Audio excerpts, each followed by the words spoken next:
Welcome back to another episode of the Weston Way podcast, your official podcast of the city of Weston. My name's Austin, and I'm your host for today's episode, all about one of the most important topics within Weston parent circles, e-bikes and e-scooter safety. If you're a parent in Weston, chances are your child has asked for an e-bike or an e-scooter, or maybe they already have one. They're fun, they're convenient, but are we all clear on the rules, and more importantly, the safety risks? Today, we're talking with Deputy Kirby from BSO Weston to clear up confusion, share what parents need to know, and help keep our kids safe. Thanks for joining us today, Deputy Kirby. Thank you. Can you share with us kind of your background at the Broward Sheriff's Office, Weston District? Sure, absolutely. I've been a deputy here with the Broward Sheriff's Office for approximately almost 30 years. I've been in the motorcycle unit for 26 of those 30 years, and in the city of Weston for approximately 12 of those years on the motorcycle. That's great, yeah, and I know you're going to bring a great perspective for our conversation today about this important traffic safety issue. So I know anecdotally that we're seeing more and more of these devices around Weston. Just driving through the city, you can see young operators and others on these micromobility devices. So what are you seeing from your perspective? Like you said, the same thing you said, we're seeing more and more of these devices throughout the city, most of them being operated by our younger adult children, and they're riding, amongst very large, very powerful vehicles on the roads, which makes safety paramount, especially for the young adults that are operating these devices. Sure. And before we continue, when we talk about these devices, e-bikes, e-scooters, e-motorcycles, dirt bikes, how are we supposed to make sense of all these different micromobility devices? What are they? It's a new thing that's boomed here in South Florida, and especially in the community of Weston. So communities, lawmakers are trying to catch up with the legislation on these devices to kind of put in some kind of safety parameters to protect the operator of this device. So when we talk about the e-scooters, typically the e-scooter is a type of scooter that someone will stand up on, like the little scooters that used to pedal, sure. To kickside and the Razor scooters. That's pretty much what an e-scooter, except it's under electric power. Then going to the e-bicycles, another thing is the electric bicycle is also very popular here. Those bicycles have to be no more than 750 watts. They are sold in higher wattage depending on what the bike is used for. But as far as the law is right now here in Florida, it can't be more than 750 watts to be ridden on a public street or sidewalk. And it cannot go faster than 28 miles per hour. It must have a saddle or a seat for the rider to sit on, and it has to have fully operational pedals. Great. And then, of course, going into the e-motorcycle, those are also becoming very popular here. I've seen them out there in the community. If you do have a electric motorcycle, it has to be registered here in the state of Florida, and the person has to have a driver's license. And in order to get a driver's license, you have to be 16 years or older. So you can say an electric motorcycle, the same rules as a motorcycle, as any other vehicle on the road. Yes. With those, obviously minimum age requirements for driver's license and such. Right. Whereas with an electric bicycle, there are different and lesser requirements for the riders and operators. The most important thing is you have to do your research, for the parents especially that are purchasing these items for their kids. Do your research. There's so much information out there. And again, like we spoke earlier, the legislation, some communities completely ban these things altogether because they see the risks, they see the dangers in them, and it's something that we have to get in front of and get a hold of. Well, I know you're on Weston streets every day enforcing our traffic laws and regulations. So what are the most common safety issues that you're seeing? The most common safety issues we're seeing is kids operating these devices with no helmet. And when they do have a helmet on, it's typically just a regular bicycle helmet. There are some kids that have full face helmets, which is recommended but not required. The law requires that anybody under the age of 16 that's operating one of these devices has to have a helmet on. And of course, these travel at much higher speeds than a regular bicycle, which means if you were to have a mishap, going down at 28 miles per hour is not going to be a good thing. Sure. In your experience, are you finding that most of the young operators of these vehicles are aware of all the different rules and regulations for their operation? These are these devices carry serious, potentially life-changing risks. Are they fully aware of what the rules are around the operation of these vehicles? Probably not. Like, let's take a step back. Our young drivers that get behind the wheel of motor vehicles. Most young adults don't understand the consequences of their actions and what could happen in a split second of a bad misjudgment or making a mistake. So they probably don't understand the consequences of their actions when they're riding in a reckless manner out there in the streets and within the city of Weston. So I would say no. Right. Well, maybe we can clear up some of the confusion around some of these rules then. So, in general, what age is required to ride these different micromobility devices? We know that because an electric motorcycle is the same rules and regulations of an actual motorcycle, it would be 16. Right.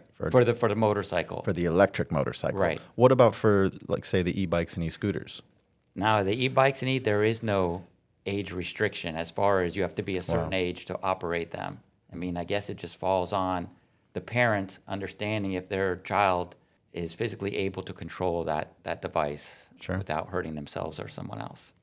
So essentially no different than a bicycle. Right, exactly. Right. Wow.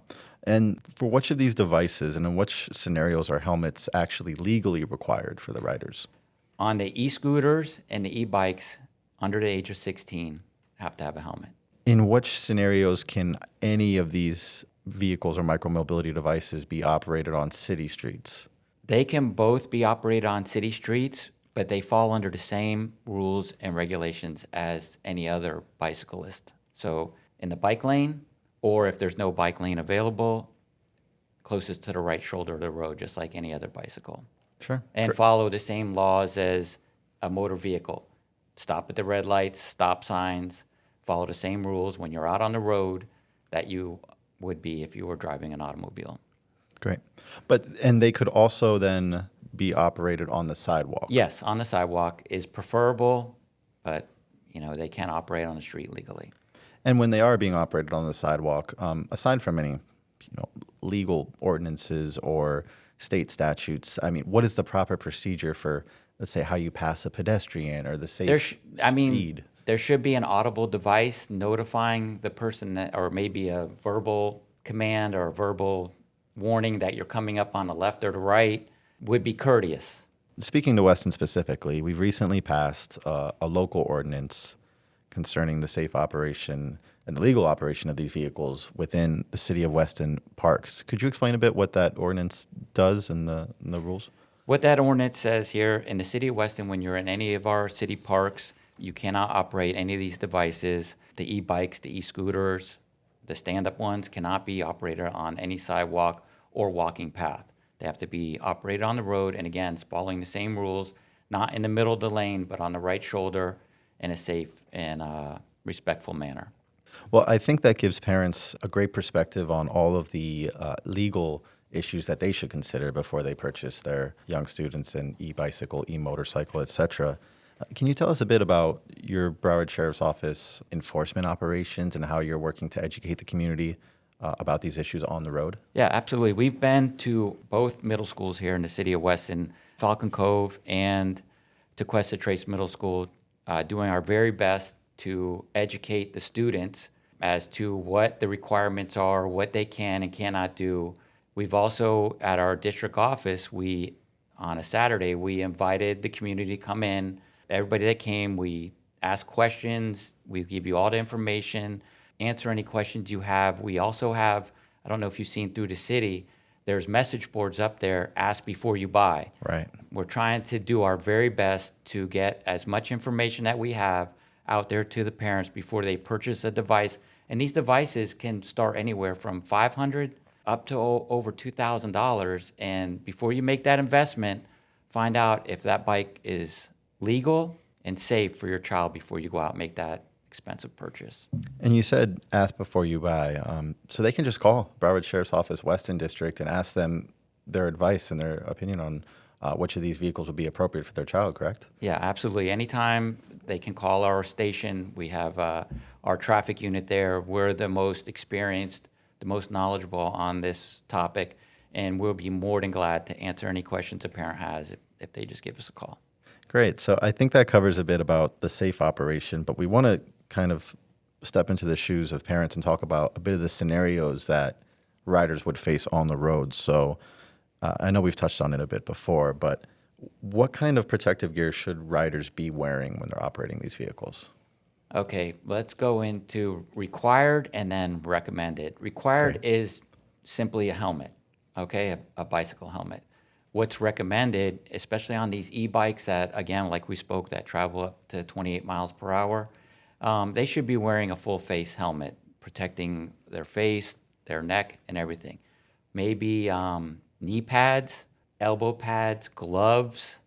Again, with a full face helmet, that means bringing the visor down to protect the eyes. Sure. And I guess long pants. I mean, if you're on shorts on an e-bike at 28 miles per hour and you go down on the asphalt, it's not going to be a good ending there. And we know from driving in the city and going through school zones, we see a lot of students now getting to and from school on these devices. Can you talk a bit about the different hazards that students should be aware of depending on the time of day and the conditions in the city of Weston, be it rain or early morning, et cetera? Well, again, basically around the schools here in the city of Weston, traffic is heavier than out there anywhere else. The crossing guards are doing a very important job out here in our community, making sure that the students and also the commuting public makes it through the school zone safely without having any mishaps. And it's important that our young students that are operating the devices respect and follow the rules of the crossing guards. And if you're on the sidewalk, you cross when the crossing guard allows you to, or when the crossing light permits you to cross. You shouldn't be transitioning from the road to the crosswalk, or from once you get to the crosswalk, transition back into the roadway. That's not what the purpose is. But once you're in the roadway, you're in the roadway. Mm-hmm. If you're going to use a crosswalk, be on the sidewalk and use a crosswalk. Yeah, our crossing guards, they offer a wonderful service to our community. So we hope that parents are strongly encouraging their students to listen to the crossing guards as they're making their way to school. Exactly. So around there, you have to be more careful following the rules, probably ride on the sidewalk. That's the one thing we try to enforce to all these students, is to ride on the sidewalk. It's safer. Everybody in South Florida is in a hurry. Right. And they're not at all times paying attention to everything that's going on. And these devices are not that big. And most drivers take a quick, just like being on a motorcycle. So with us being on the motorcycle, when we ride around the city, we ride around like no one can see us. And with that kind of mentality, you're going to be a lot safer, because I assume nobody sees me. And so I take extra caution in everything that I do when operating out here on any public street or highway. And maybe even like reflective gear, lights. Lights, especially in the evening time, lights. Sure. And there are some times during daylights when the hours change here, that kids go to school in the dark. You know, in the beginning, usually it's dark till, almost 7 o'clock in the morning. So it's important that lights and safe reflective gear. Absolutely. Right. Yeah.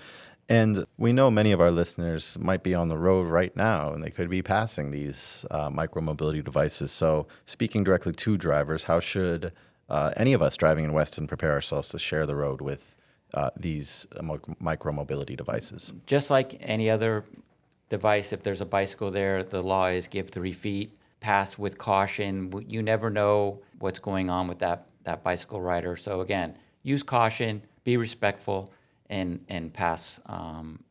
Don't speed past them, So we want to wrap up today's conversation with a couple final messages to parents and speak to them directly for a moment. So in your experience, what kind of conversations should parents have before considering buying these vehicles with each other and with their students who do want these vehicles, these micromobility devices?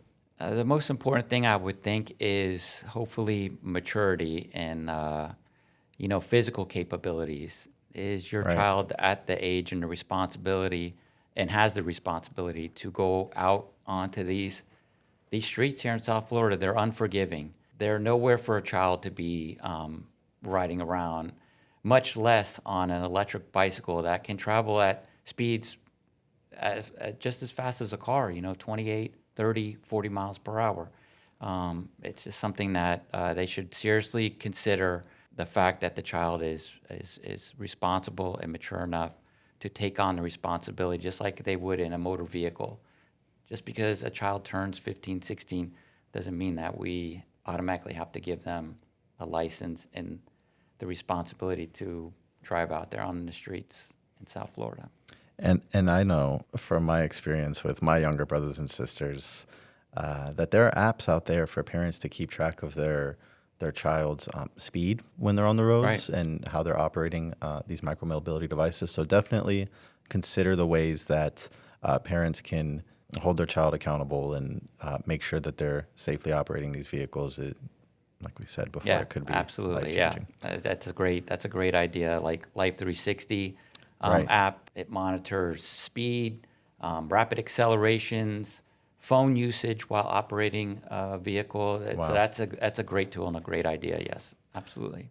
Well, Deputy Kirby, is there anything else that you wanted to leave our parents or young operators of these vehicles with? The most important thing is respect other people on the road, respect other people that are on the sidewalk, be courteous, and also for the parents, please do your research.